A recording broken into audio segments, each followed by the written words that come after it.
Two point charges of plus 16 microcoulomb and minus 9 microcoulomb are placed 8 centimeter apart.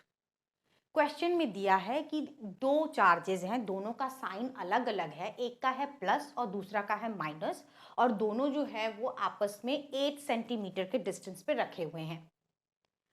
बताया है कि उनका electric field जो है वो कहाँ और कौन से पॉइंट पे जीरो होगा, ये हमें बताना है। ये क्वेश्चन करने से पहले आपको फील्ड लाइंस के बारे में थोड़ी सी जानकारी होनी चाहिए।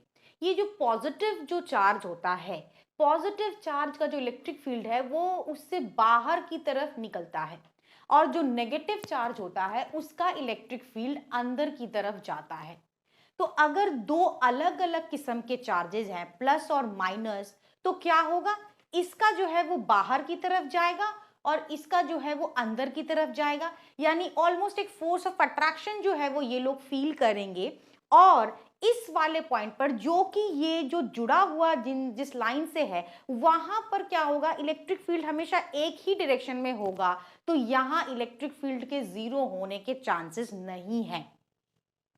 अगर इसी जगह पर दो पॉजिटिव चार्ज होता तो क्या होता, इससे भी बाहर की तरफ इलेक्ट्रिक फील्ड लाइंस आती और इससे भी बाहर की तरफ आती, तो एक न्यूट्रल पॉइंट बनता जहां पर कि इलेक्ट्रिक फील्ड आपका जीरो आ जाता, क्योंकि ये लोग फोर्स ऑफ रिपल्शन महसूस करते। अब अगर हम लोग क्वेश्चन देख लेते हैं तो हमारा है कि 16 माइक्रोकुलम और -9 माइक्रोकुलम। अब चूंकि हमें पहले से पता नहीं है कि कहां पर इलेक्ट्रिक फील्ड जीरो है, हमें सपोज करना पड़ेगा कि let the electric field be zero at point P, और पी से ये जो डिस्टेंस है वो एक्स कर देंगे।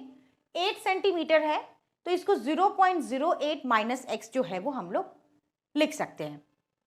तो हम लोग क्या लिखेंगे, eight point P E1 plus E2, मतलब 16 के कारण जो आपका आ रहा है इलेक्ट्रिक फील्ड और -9 के कारण जो आ रहा है उसको E2 बोल के इज इक्वल टू 0 कर देंगे।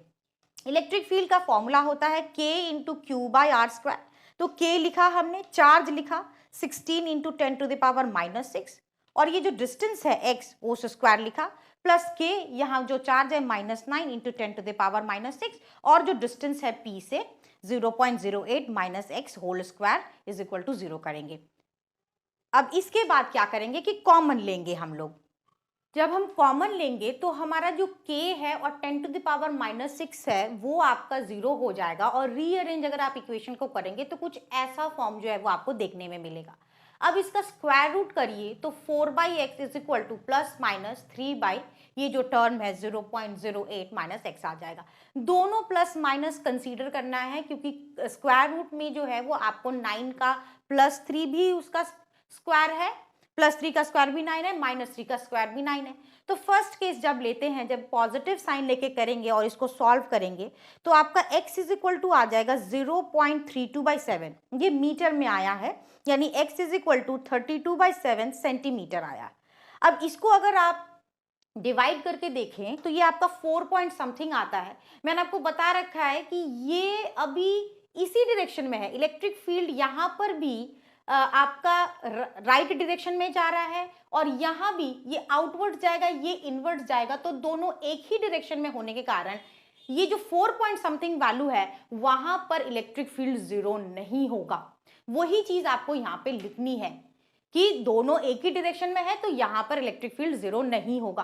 तो दूसरा केस देखेंगे जहां माइनस साइन लेकर के सॉल्व करेंगे, तो सिंपल जो आपका मैथमेटिक्स है वो करने के बाद आपको पता चलेगा x is equal to 32 centimetre. अब यहां अगर आप देखें तो क्या हो रहा है कि ये आपका जो है 16 से आपका 32 सेंटीमीटर पर जाकर के इलेक्ट्रिक फील्ड जीरो है। तो हाँ, वहां जो है वो पॉसिबल है इलेक्ट्रिक फील्ड जीरो, क्योंकि वहां डायरेक्शन जो है वो एक जैसा नहीं है, और ऑलरेडी आपका जो स्ट्रेंथ है वो काफी घट चुका है और बहुत दूर जा चुका है।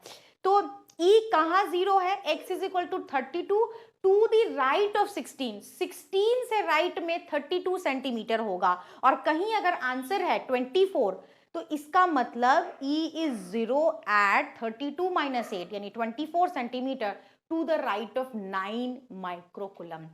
मतलब 9 माइक्रोकुलम से 24 सेंटीमीटर पर जाकर के आपका इलेक्ट्रिक फील्ड जो है वो जीरो होगा। दोनों आंसर जो है वो आपका सही है, बशर्ते कि आप बता दें कि किस चार्ज के रेस्पेक्ट में आपने आंसर जो है वो लिखा है।